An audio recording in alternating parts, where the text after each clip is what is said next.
राज्यात कर्जबाजारी शेतकऱ्यांचं वास्तव काय आहे हे दाखवणारी ही बातमी आहे। राज्याला हादरवून टाकणारी घटना समोर आलेली आहे। कर्ज फेडण्यासाठी चंद्रपुरातल्या एका शेतकऱ्याला किडनी विकायला लावल्याचा धक्कादायक प्रकार समोर आलाय। सावकाराने दिलेल्या सल्ल्यानंतर कंबोडियात जात या शेतकऱ्यानं आपली किडनी विकली आहे। महाराष्ट्रातील शेतकऱ्यांभोवती सावकारी कर्जांचा फास। 1 लाखाच्या कर्जासाठी सावकारांनी लावला 74 लाखांचा बोजा।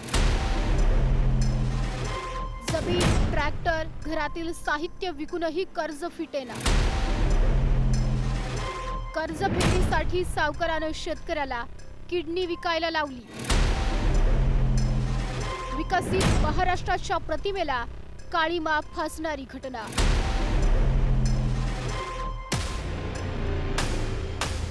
शेती विकली, ट्रॅक्टर विकली, 2 टू व्हीलर विकले, रिश्तेदाराकडले पैसे पण मागितले। सोना पण विकलाय, सोना रिश्तेदाराकडून वस्तू ज्वेलरमध्ये सोना पण विकलाय, गहाण पण आहे, पुण्याला गहाण आहे। तेवढ्यावर न भागता किशोर म्हणे आता तुझ्याकडे कार आहे का पैसे देण्यासाठी, तुझी किडनी आहे, तू विकू शकतेस किडनी। त्याच्यानंतर मी किडनी विकून आलो, 8 लाख रुपयाला किडनी विकली। सावकारी जाचामुळे किडनी विकण्याची वेळ आलेल्या या शेतकऱ्याच्या डोळ्यात आता फक्त पाणी आहे। 1 लाखाच्या कर्जासाठी संपूर्ण घरदार, जमीन विकूनही सावकाराचं पोट भरलं नाही। घरदार, ट्रॅक्टर विकल्यानंतरही रोशन कुडे या शेतकऱ्याला किडनी विकण्यासाठी सावकारानं भरीस पाडलंय। कंबोडियात जाऊन किडनी विकून आल्यानंतरही अजूनही रोशन कुडे न्यायाच्या प्रतीक्षेत आहेत।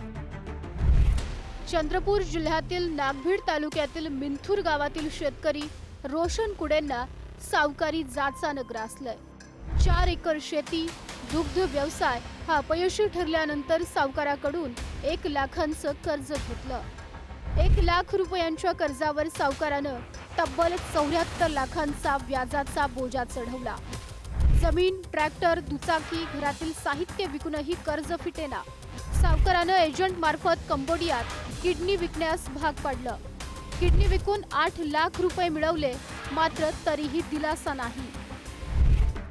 त्यानंतर व्हेंटोलिया, लाव्होस या देशात जाऊन या शेतकऱ्यानं नोकरी केली, मात्र तिथंही पिळवणूक नशिबी आल्यानंतर रोशन कुडे मदतीनं पुन्हा महाराष्ट्रात आले। नागभीडमध्ये सावकारांचं नेक्सस असून ते एकत्रित शेतकऱ्यांना नडत असल्याचा आरोप रोशन कुडेंनी केलाय। सावकाराच्या दहशतीमुळे पोलीस तक्रारही घेत नसल्याचं त्यांचं म्हणणं आहे। त्यांची टोळी आहे, आपापले पैसे काढण्यासाठी बरोबर ते एका टीममध्ये बसल्यानंतर ते एकमेकाकडे पाठवले जाते आणि माझ्या नावाने ते पैसे घेतले जाते। यांच्याकडे कोरी स्टॅम्प, चेक आणि काही मी चौकशी ते स्पष्ट करणार आहे सर्व गोष्टी।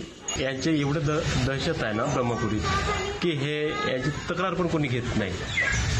तक्रार पण यांची कोणी घेत, म्हणजे यांच्या विरुद्ध तक्रार करायला गेलं ना कोणी तक्रार पण घेत नाही। कारवाई झाली नाही आणि जमीन परत मिळाली नाही तर मंत्रालयासमोर कुटुंबासह आत्मदहनाचा इशारा रोशन कुडेंनी दिलाय। ही घटना समोर आल्यानंतर आता संतप्त प्रतिक्रिया उमटू लागल्यात। मीच तो प्रकरण काढलेला होता, त्या पोराला परदेशात जावं लागलं।